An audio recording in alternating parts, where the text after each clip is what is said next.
तून आभार मानतोय का आपण मला 293च्या प्रस्तावावर बोलण्याची संधी दिली। कृषी विभागाच्या वतीने अतिवृष्टीचे अनेक पंचनामे झाले, अनेक नुकसानी झाली, जमीन खरडून गेल्या, जमिना वाहून गेल्या, परंतु नुकसान भरपाई देताना त्या शेतकऱ्याच्या अपेक्षेप्रमाणे नुकसान भरपाई मिळाली नाही। अतिवृष्टी आणि पूरग्रस्त मध्ये हवालदिल झालेला शेतकरी मराठवाड्यामध्ये मोठ्या प्रमाणावर संकटामध्ये सापडलेला आहे। हे संकटामध्ये सापडल्यानंतर याला विशेष पॅकेज द्यायला पाहिजे होतं। खरं म्हणजे ते जर्नल पॅकेज मध्ये राज्याच्या सर्व तिजोरीतून जे 31,600 काही कोटी रुपये जे मंजूर केले, त्यामध्ये अजून प्रत्येक नुकसान भरपाई झालेल्या शेतकऱ्यांपर्यंत ते नुकसान बी पोहोचलेले नाही।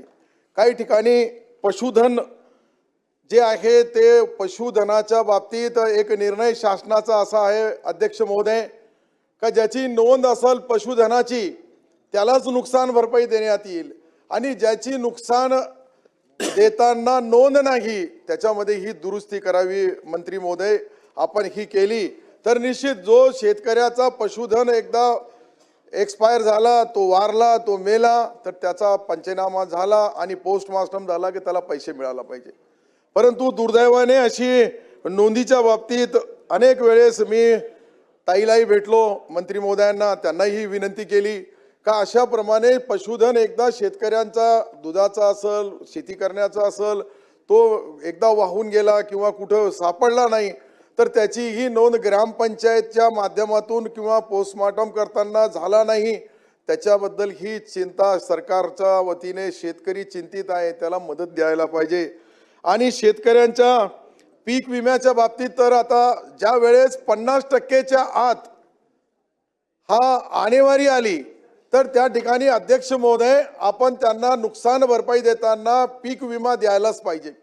कारण की पीक विमाचा आधार काय करणार, तो आधार म्हणजे त्याचा जो नजरी पाहणी असती, त्यानंतर अंतिम पाहणी केल्या जाते, तहसीलदार महोदय त्याची घोषणा करतात आणि त्या माध्यमातून जिल्हाधिकारी त्याची माहिती सर्व माहितीच्या प्रेसमध्ये असेल, इलेक्ट्रॉनिक मीडियाला असेल ते देतात। शेतकऱ्याला वाटतं की मला आता पीक विमा मिळणार आहे, परंतु दुर्दैवाने कंपन्याचे लोक जे असतात ते आपला कलेक्टर जो असतो तो IAS ऑफिसर असतो, क्लास 1 अधिकारी, तहसीलदार सुपर क्लास 1 अधिकारी असतो, परंतु विमा कंपन्याचे जे लोक आहेत ते कदाचित पाहिलं तर कोणी 12वी पास आहे, कोणी BA फर्स्ट इयरला आहे, कोणी सेकंड इयरला आहे, आणि तो याचा मूल्यमापन करतो का किती झालं, आणि आपला जो कृषी अधिकारी असेल किंवा त्या ठिकाणची आपली सरकारची यंत्रणा जी बोलते त्याच्यावर विश्वास ठेवत नाही।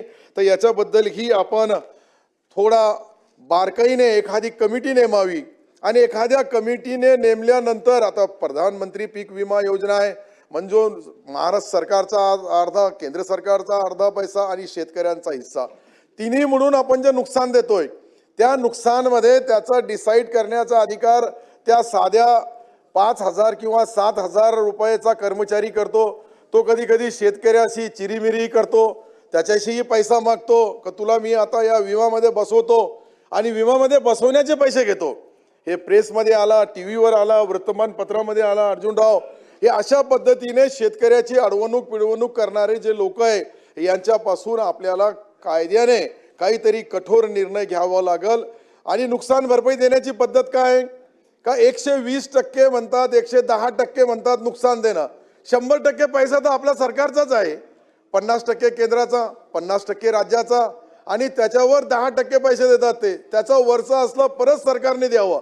तर मग ही विमा योजनेचा अर्थ काय? थोडा मी अध्यक्ष महोदय जे बोलू लागलो जबाबदारीने बोलू लागलो, कारण की मीही कृषी मंत्री राहिलेलो आहे, मला याची बारकाईने माहिती आहे का 1 रुपयामध्ये आम्ही पीक विमा तोही बंद झाला, आता सरकारला तो पैसा शेतकऱ्याला भरावा लागतं 1 रुपया, पण त्यावेळेस नाम मात्र रजिस्ट्रेशन फीस ठेवली होती, याची ही नोंद घ्यावी। आज आपण बघतोय का शेतकऱ्याच्या मालाला भाव नाहीये, मका मार्केटमध्ये 1200 रुपये क्विंटलने घेऊ लागले, त्या शेतकऱ्याला पहिले अतिवृष्टीचा मारा पडला, त्या शेतकऱ्याला सातत्याचा पावसाचा पडला, आलेला पीक आल्यानंतर केंद्र सरकारचे जे काही सिस्टीम आहे त्या सिस्टीम मध्ये खरेदी होत नाही। कापसाच्या बद्दल तर त्याच्यापेक्षा वाईट गोष्ट आहे, कापसाची CCI ची खरेदी कशी होऊ लागली, जे सहकारी जिनिंग असेल, नवा युनिट असेल त्याला परवानगी देत नाही, व्यापाऱ्याला परवानगी देतात. कारण की व्यापारी कमिशन देतो, व्यापारी त्या ग्रेडरचा फायदा करतो आणि तो ग्रेडर डायरेक्ट पैसे मागतात. म्हणजे शेतकऱ्याचा भाव घ्यायलाही मी सत्ताधारी पक्षाचा आमदार आहे, मी या जबाबदारीने यासाठी बोलू लागलो की जी खाली जी प्रक्रिया चालू आहे ती बरोबर नाहीये. त्या माध्यमातून आपण शासनाकडून असा आदेश द्यायला पाहिजे मंत्री महोदय का ज्या शेतकऱ्याची नोंद आहे त्याचा क्विंटली ॲव्हरेज काढतात, 4 क्विंटलचा कापसाचा ॲव्हरेज, ज्यांच्याकडे पैसा आहे तो कॉम्प्युटरच्या त्या सिस्टीम मध्ये सातबाऱ्यामध्येच घोळ करतो, त्याला तो ग्रेडर माहिती करतो, त्याला तो मंजुरी देतो, त्याच्या पद्धतीने भाव भरतो.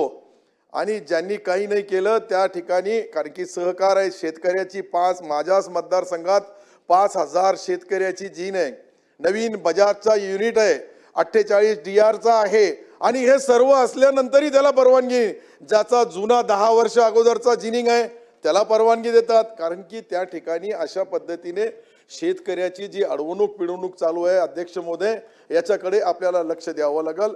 आणि याला लक्ष देताना इथून आदेश काढावा लागेल का खाली जी परिस्थिती निर्माण होऊ लागली या परिस्थितीला जबाबदार तो जो CCIचा अधिकारी किंवा ग्रेडर असतो त्याला धरायला पाहिजे. आज सोयाबीनची खरेदी तशीच आहे, सोयाबीनची खरेदी चालू झाली नाही, कोणी म्हणतो बारदाना नाही आहे, कोणी म्हणतो त्याच्याकडे आमच्याकडे स्टॉक करायला जागा नाही आहे. आदरणीय एकनाथ शिंदे साहेबांनी त्यावेळेस मुख्यमंत्री असताना घोषणा केली गाव तेथे गोडाऊन, आजपर्यंत झालाच नाही. त्याची घोषणा झाली, त्याची अंमलबजावणी सुरू होणार होती, पण काय झालं मला माहित नाही. परंतु अशा या परिस्थितीमध्ये शेतकरी बांधवाचा जो पीक असतो तो वेळेवर तो काढतो, त्याला एक तर प्रायव्हेट सावकारीचे पैसे द्यावे लागतात, प्रायव्हेट कडून उधार आणलं किंवा दुकानदाराकडून आणलं किंवा कंपन्याकडून आणलं तेही त्याच्याकडे तगादा करतात आणि मग नाईलाजाने तो आत्महत्या करतो. माझ्या मतदारसंघामध्ये आमच्या जिल्ह्यामधली परिस्थिती पाहिली तर 700 काही शेतकऱ्यांनी गेल्या 5 वर्षामध्ये आत्महत्या केली. आता आपण अंदाजा लावा का एक जिल्ह्यामध्ये 5 वर्षामध्ये 727 शेतकरी ज्यावेळेस आत्महत्या करतात त्यावेळेस काय दुर्दैवी परिस्थिती त्या शेतकऱ्याची असेल. त्याच्याबद्दल आपण सर्वांनी विशेष लक्ष देणं या सभागृहाच्या सर्व आमदारांच्या मतदारसंघामध्ये कमी जास्त असेल, परंतु ही परिस्थिती आहे.